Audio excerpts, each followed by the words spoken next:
నమస్కారం గురుగారు. శ్రీమాత్రే నమః. ఫిబ్రవరి మాసం 2026 సింహరాశి వాళ్ళ పరిస్థితి ప్రస్తుత కాలం ఏ విధంగా నడుస్తుంది? పంచగ్రహ కూటమి తాలూకా ప్రభావం అనేది ఎలా ఉండబోతుంది? అలాగే మహాశివరాత్రి రోజు విశేషంగా వీళ్ళు ఏం చేసుకుంటే బాగుంటుందంటారు గురుగారు? మనకి సింహరాశి వారికి ఆల్రెడీ అధోపాతాళం కనిపిస్తోంది. దేనికని? అష్టమ శని ప్రభావము. ఈ అష్టమ శనినే మనం మృత్యుశని, రంధ్రశని అని కూడా అంటామండి. అంటే మృత్యువుతో సరిసమానమైనటువంటి శని ఆయన. అంటే దీంట్లో వేరే మనం తప్పించుకునే ప్రయత్నం కూడా లేదండి. మనకి ఏలినాడు శని ఎంతో, అది ఇంకా 7.5 సంవత్సరాలు పట్టు విడుపులు ఉంటాయండి. దీంట్లో పట్టు విడుపులు ఉండవు. ఇప్పుడు ఇంకా కూడా జనవరి 20 తర్వాత మనకి శని భగవానుడు అష్టమంలో ఉండి సొంత నక్షత్రంలో ఉన్నాడు. ఇది ఇంకా బలం, ఆయనకి ఇంకా బలం అనేది పెరిగిపోయింది. కానీ ఈయన ఆయుష్కారకుడు, ఆయుష్నిచ్చేవాడు.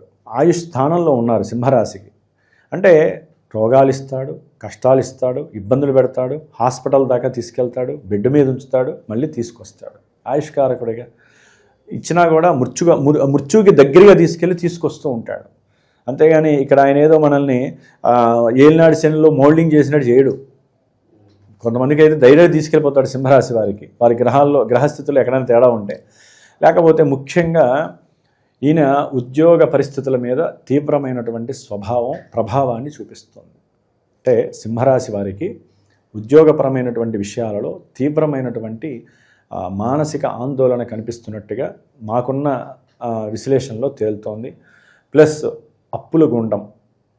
అప్పులకి సంబంధించిన విషయం, వాటిల్లో కూడా వీరు చాలా తప్పించుకోలేని పరిస్థితులు కూడా సింహరాశి వారు అనుభవిస్తున్నారు. అంటే ముఖ్యంగా ఏదైనా అమ్మకపు విషయాలు ఉంటాయి కదా, ఏదైనా వాళ్ళకు ఉన్నటువంటి ఆస్తుల్ని అమ్మేటటువంటి విషయం కానీ, లేకపోతే భార్యాభర్తల మధ్య న్యాయస్థానాలలో ఏదైనా వాగ్వాదాలు, వాటికి సంబంధించినటువంటి సమస్యలు కానీ పట్టాన తీరక ఇంకా అవి రెట్టింపవటము. ఒక్కోసారి కోర్టులో కూడా కొంతమంది న్యాయస్థానం జడ్జి ముందు కూడా ఒకరికొకరు అరుచుకోవటము, కొట్టుకోవటము, వీరి మీద ఉన్నవి లేనివి చెప్పటం, వారి మీద ఉన్నవి లేనివి చెప్పటం, ఇట్లా కూడా జరిగిన వాళ్ళు చాలామంది ఉండొచ్చు. ఏది సింహరాశి వారు. ఎందుకంటే శుక్రగ్రహము 6వ తారీఖు వరకు ఆ మకర రాశిలో ఈ రవి, కుజ, బుధ గ్రహాలతో కలిసి ఉండడం, ముఖ్యంగా కుజుడితో కలిసినటువంటి శుక్రుడు పూర్తిగా పతనమైపోతాడు. భార్యాభర్తల మధ్య సంయోగ స్థితి ఉండదు అసలు, వాళ్ళకి చాలా ఇబ్బంది. కుజుడు మళ్ళీ బాగుంటాడండి. అంటే ఒక రకంగా సింహరాశి వారికి సంబంధించి విద్యార్థులు ఎవరైతే ఉంటారో ఫిబ్రవరి 23వ తేదీ వరకు ఈ కుజగ్రహ ప్రభావము చాలా అత్యద్భుతంగా ఉంటుంది.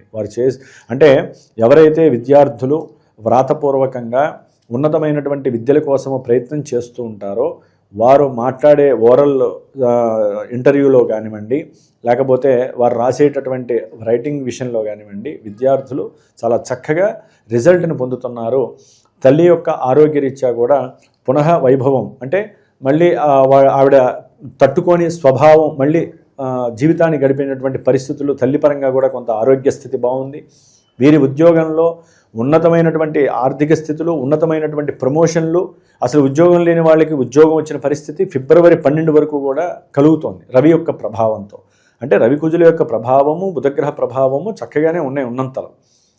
అయితే ఫిబ్రవరి మాసంలో మాత్రము ఈ బుధగ్రహము సింహరాశి వారికి సప్తమంలో 3వ తారీఖున ఆయన రాహుతో కలుస్తున్నాడు. ఇక్కడ వీరు చేసేటటువంటి వ్యాపారంలో అసలు మోసాలు ఏంటో బయటకు వచ్చేస్తాయి. ఇందాక శని గురించి మనం తప్పుగా అనుకున్నాం కదా, ఆయన బయటపడేస్తాడు మొత్తం. ఎందుకంటే ఈ బుధగ్రహం శని ఇంట్లో ఉంది, రాహుతో కలిసి ఉంది.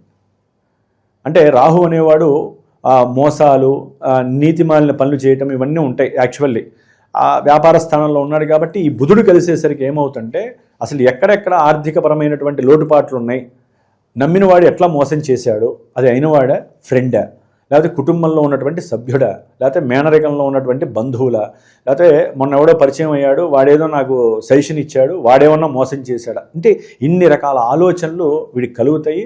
ఎక్కడో మోసపోయా అని చెప్పి వాడు నెత్తిని చెంగేసుకునే పరిస్థితి కూడా వస్తుంది. ఏది? వ్యాపార రీత్యా మోసపోయిన పరిస్థితి వీడికి కలుగుతుంది. మొన్నటిదాకా బాగానే ఉన్నాం కదా బాబు. ఉన్నటువంటి ఈ సమస్య ఏంటంటే బుధుడు రాహుతో కలిసి కొంచెం ఇబ్బందుల్ని కలుగజేస్తాడు. ముఖ్యంగా రిపోర్టర్స్, లేకపోతే ఈ టీవీ వ్యవస్థకి సంబంధించిన వాళ్ళు, వీళ్ళందరూ కూడా కొన్ని ఇబ్బందులు గురయ్యే అవకాశం ఉంటుంది. అంటే కొన్ని కేసులు, న్యాయస్థానాలకు వెళ్ళటము, న్యాయస్థానపరంగా వీళ్ళకి లీగల్గా కొన్ని పత్రాలు రావటము, ఇలాంటివి కూడా ఈ రిపోర్టర్స్కి, అట్లాగే ఈ రైల్వే ఉద్యోగంలో చేసేటటువంటి వాళ్ళకి, లేకపోతే పోస్ట్ ఆఫీస్ ఉద్యోగంలో చేసేటటువంటి వాళ్ళకి ఉద్యోగంలో ఎంత ప్రయత్నం చేసినా ఎదుగుదల ఉండదు. అప్పులు ఎంత తీరుస్తున్నా ఇంకా ఏదో ఉంటున్నాయి వీళ్ళకు అప్పులు. భార్యాభర్తలు ముఖ్యంగా మరి వీరికి రాహుకేతువుల యొక్క సంయోగము, సమ్మేళనము, ఆ వీక్షణ వలన వీరికి ఆల్రెడీ కొన్ని నెలలు బట్టి కూడా కాలసర్ప యోగ దోషం అంటాం మనం. అంటే రాహుకేతువుల దోషం అనేది జరుగుతోంది వీళ్ళకి. ఇటు శని బాధ, ఇటు రాహుకేతువుల బాధ, తప్పించుకునే ప్రయత్నం లేదు. దాని తోడు మీరు ఇందాక అన్నట్టుగా పంచగ్రహ కూటమి. ఫిబ్రవరి 3 వరకు బుధుడు చక్కగా 6లో ఉన్నాడు. సింహరాశి వారికి బ్రహ్మాండం. ఆర్థికంగా కానీ, ఉద్యోగంలో ప్రమోషన్స్ కానీ, వ్యాపారంలో విపరీతమైనటువంటి ధనలాభాదులు కానీ వీరిని ముంచేస్తున్నాయి. ఇది ఈ సింహరాశి వారికి ఆర్థికంగా. ఉద్యోగంలో కూడా కొన్ని మార్పులు, వీరికి ఉన్న తెలివితేటలు, వీరికి ఉన్నటువంటి మాటతనం, అవసరమైతే 10 రూపాయలు ఖర్చు పెట్టైనా సరే వీరు అనుకున్నటువంటి ప్రమోషన్స్ తీసుకొచ్చిన పరిస్థితి సింహరాశి వారు చేసుకున్నారు, కష్టపడ్డారు.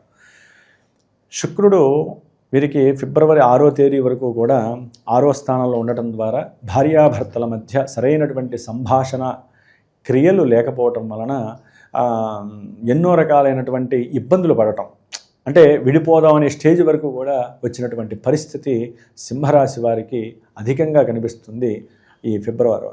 వీళ్ళకి లేకపోతే మధ్యవర్తులు ఉంటారు వ్యాపారంలో, ఈ అమ్మకాలు కొనుగోలు చేసేటటువంటి విషయాల్లో ఏ వ్యాపారమైనా సరే, ముఖ్యంగా కూరగాయల వ్యాపారంలో ఉండేటటువంటి మధ్యవర్తులు వాళ్ళకి కూడా వ్యాపారంలో కొన్ని వెసులుబాట్లు పోయి ఫ్లక్చుయేషన్స్ కలగడానికి ఎక్కువ అవకాశాలు ఉంటాయండి.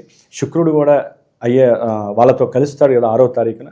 ఇంకా కఠినంగా వీళ్ళు మాట్లాడే మాట సవ్యంగా లేక అబద్ధాలు చెప్తే గనక ఇంట్లో భార్యతో మాట్లాడే మాట కూడా ఆవిడ పసిగట్టి మీ ఇరువురి మధ్య కంపల్సరీ విరోధం కలగడానికి ఎక్కువ అవకాశాలు ఉన్నాయి. బుధ శుక్రుడు యొక్క సంబంధం రాహుతో కలిస్తే ముఖ్యంగా అతి తెలివితేటలు ఎక్కువ పెరిగిపోతాయి. అంటే అవతల వాళ్ళని మభ్యపెట్టడము, అవతల వాళ్ళతో ఏదో రంగరించి మాట్లాడటము, ఇవన్నీ ఎక్కువ చేస్తారు. నా అంతటి వాళ్ళు లేడని ఒక ప్రమోషన్ చేసుకుంటాడు. దాంతో ముఖ్యంగా సమస్య ఎక్కడ వస్తుందంటే ఇంట్లో వస్తుంది. లేకపోతే అవతల వ్యక్తి కూడా గమనిస్తాడు, పెద్ద పొడిగాడు అనుకున్నా నీకు మూడిందిరా అని. ఇట్లాంటివన్నీ కూడా ఈ రాహుతో కంజెక్ట్ అయిన బుధ శుక్రులు ఇస్తారు. అసలైన మహానుభావుడు రవి, సింహరాశికి అధిపతి, ఇప్పటివరకు బాగున్నాడు కదా. 14వ తేదీ నుంచి ఆయన కూడా వెళ్ళి సప్తమంలో పడతాడు. అక్కడ ఆరోగ్యపరంగా క్షీణింపు కలుగుతుంది. ఉద్యోగం ద్వారా రావాల్సినటువంటి డబ్బు తారుమారవటము, అట్లాగే రాజకీయ రంగంలో ఉన్నటువంటి పాలిటీషియన్స్ ఎవరికైనా సరే లేనిపోని తలకాయ నొప్పులు, ఒక రకంగా చెప్పాలంటే వాళ్ళు అనుకున్న పోస్టులు వీళ్ళకి దక్కక ఇబ్బందులు పడటం, దాని గురించి ఎంత స్థాయికైనా మాట్లాడటము, ఎంత స్టేజ్కైనా వెళ్ళటము, మిగతా ఎవరితోనైనా కలిసి దాని పరంగా లేనిపోని ఎలిగేషన్స్ సృష్టించటము, ఇలాంటివి చేయటం కూడా ఈ 4 గ్రహాలు కలవటం వల్ల జరుగుతుంది. కుజుడు ఇప్పుడున్నటువంటి వాడు మనం ఫిబ్రవరి 23 తర్వాత ఆయన కూడా వచ్చి వీళ్ళతో చేరుతాడు. అసలైనటువంటి కంజంక్షన్ అక్కడ ప్రారంభం అవుతుంది.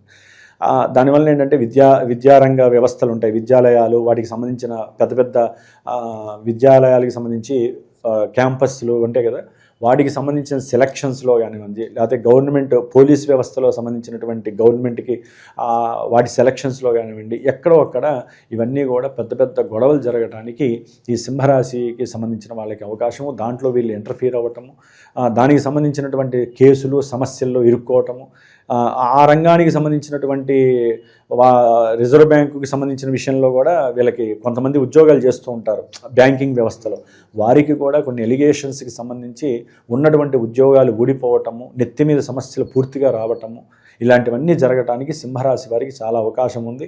అయితే ఏంటంటే గురుబలం అనేటటువంటిది వీళ్ళకి ఉంది కాబట్టి కొంతమంది ఎవరైనా సంతాన యోగం కోసం చూస్తే సంతానం కలగటానికి అవకాశం ఉంటుంది.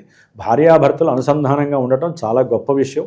అలా ఉండటానికి అర్ధనారీశ్వర స్తోత్రాన్ని వీళ్ళు పారాయణ చేసుకోవాలి ఇద్దరు కూర్చొని. లేకపోతే ఈ 5 గ్రహాలు కలిసి మీ యొక్క కుటుంబంలో తిష్ట వేసి మీ ఇద్దరిని కలవనివ్వు. సంతానం గురుబలం ఉన్న ఈ 5 గ్రహాల బలం ఏం చేస్తారు?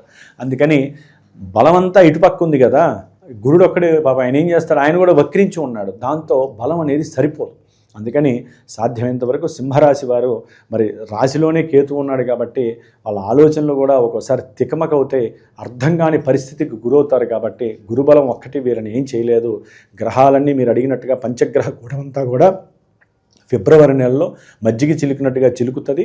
లేనిపోని ఆహార వ్యవహారాల్లో కావచ్చు, ఉద్యోగ విషయాల్లో కావచ్చు, ఆ తండ్రి యొక్క ఆస్తిపాస్తుల విషయంలో కావచ్చు, వీరుకున్నటువంటి ఆస్తిపాస్తుల విషయం కావచ్చు, విద్యారంగం వారికి కావచ్చు, పోలీస్ వ్యవస్థకి సంబంధించిన వాళ్ళు కావచ్చు, లేకపోతే జ్యువెలరీకి సంబంధించిన వ్యవహారాల్లో నకిలీ వ్యవస్థలు దాని గురించి ఆ రంగాల్లో ఉన్నటువంటి వాళ్ళకి కూడా కేసులు బగాయింపు, ఇవన్నీ కూడా చాలా చాలా నష్టాలు మనకు కనిపిస్తున్నాయి. ఈ పంచగ్రహ కూటమి నుంచి, అష్టమ శని ప్రాబల్యం నుంచి, కాలసర్ప దోషం నుంచి, యోగ దోషం నుంచి వీరు బయటపడటానికి సుబ్రహ్మణ్యేశ్వర అష్టకాన్ని నిత్యము పఠించండి. హనుమాన్ చాలీసాని రోజుకి 5 సార్లు చదివినా కూడా వీరికి ఆ స్వామివారి అనుగ్రహం కలుగుతుంది. ముఖ్యంగా మహాశివరాత్రి రోజున మాత్రము వీలుంటే అభిషేకాదులు, రుద్ర పాశుపత హోమాలు మా పీఠంలో ఆ రోజున మహామృత్యుంజయ, అంటే ఆ రోజు కాదు, అమావాస్య, ఆ ఫిబ్రవరిలో వచ్చేటటువంటి అమావాస్య రోజున మహామృత్యుంజయ పాశుపత రుద్రహోమము, నవగ్రహ నక్షత్ర హోమం చేస్తున్నాం. అంటే ఈ గ్రహాల యొక్క పరిస్థితులు వీళ్ళకి బాలేదు కాబట్టి ఎవరైనా సంకల్పిస్తే కనుక సంప్రదించవచ్చు. ముఖ్యంగా వీరు ఏదైనా అన్నదానం ఒక 8 మంది కన్నా, లేకపోతే కొంతమంది వీరే ఇంట్లో దద్దోజనం లాంటిదో, లేకపోతే గోధుమరవ్వ ఉప్మానో, గోధుమరవ్వ పొంగలో ఆ విశేషమైనటువంటి అన్నదానం చేసి 10 మంది కన్నా ఆ శివాలయాల్లో వచ్చే వారికి ప్రసాదంగానే పెట్టాలి. బయట అడుక్కునేటటువంటి వాళ్ళకైనా అన్నాన్ని దానం చేస్తే కనుక కొంతవరకు వీరికి ఉన్నటువంటి కర్మదోషాలు తొలగిపోయి శనీశ్వరుడి యొక్క అనుగ్రహం కలగటానికి కాస్త అవకాశం లభిస్తుంది. ఓవరాల్గా సింహరాశి వారి స్థితిగతులు ఈ మాసం ఎలా ఉంటుంది, ఎటువంటి జాగ్రత్తలు తీసుకోవాలో మంచి విశ్లేషణ అందించారు. ధన్యవాదాలు. శుభమస్తు.